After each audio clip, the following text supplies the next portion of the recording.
আসসালামু আলাইকুম প্রিয় খামারি ভাই ও বোনেরা, সবাইকে স্বাগতম জানাচ্ছি। আজকে আমি আপনাদের দেখাচ্ছি আমার খামারে ছাগলগুলোকে সুস্থ রাখার জন্য একটি গুরুত্বপূর্ণ বিষয়, সেটি হলো জিঙ্ক সাপ্লিমেন্ট।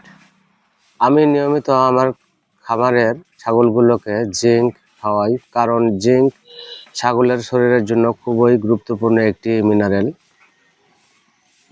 গবাদি প্রাণীর ক্ষুধামন্দা দূর করতে, শুক্রাণু উৎপাদন বৃদ্ধি, এটি ষাঁড়ের ক্ষেত্রে আর কি, ঠিকমতো গরম হওয়া, গর্ভধারণের হার বৃদ্ধি, গর্ভফুল আটকে যাওয়া রোধ, ওলান ফোলা রোগ প্রতিরোধে গাভীর ক্ষেত্রে, এবং ভালো মানের দুধ পাওয়ার জন্য ডায়রিয়া প্রতিরোধের মাধ্যমে বাছুরের কাফ স্কাওয়ারে মৃত্যুর হার কমাতে এই জিঙ্ক অত্যন্ত সাহায্য করে।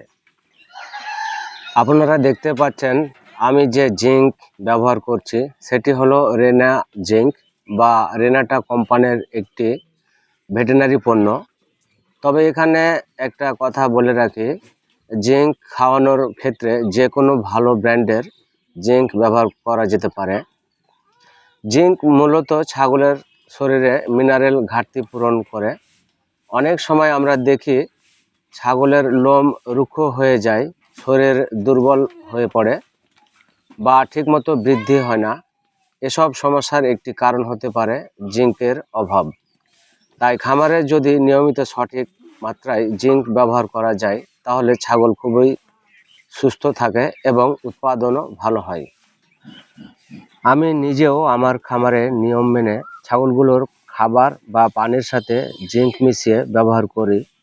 এতে করে ছাগলগুলো সুস্থ থাকে এবং খামারের উৎপাদন ভালো থাকে।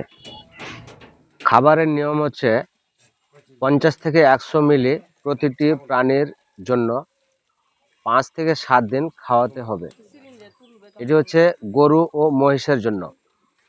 আর বাছুর, ভেড়া ও ছাগলের ডোজ হচ্ছে 25 থেকে 30 মিলি প্রতিটি প্রাণীর জন্য 5 থেকে 7 দিন খাওয়াতে হবে, অথবা রেজিস্টার্ড ভেটেরিনারির পরামর্শ অনুযায়ী ব্যবহার করবেন। শেষে সকল খামারি ভাইদের বলবো, আপনারা যদি ছাগলের সঠিক পরিচর্যা, খাবার এবং মিনারেল সাপ্লিমেন্ট ঠিকভাবে নিশ্চিত করেন তাহলে খামার অবশ্যই লাভজনক হবে ইনশাআল্লাহ। ধন্যবাদ সবাইকে ভিডিওটি দেখার জন্য। এমন খাবার ব্যবস্থাপনা ও ছাগল পালনের টিপস পেতে আমাদের চ্যানেল নিম গোট ফার্ম সাবস্ক্রাইব করে পাশে থাকুন। আসসালামু আলাইকুম।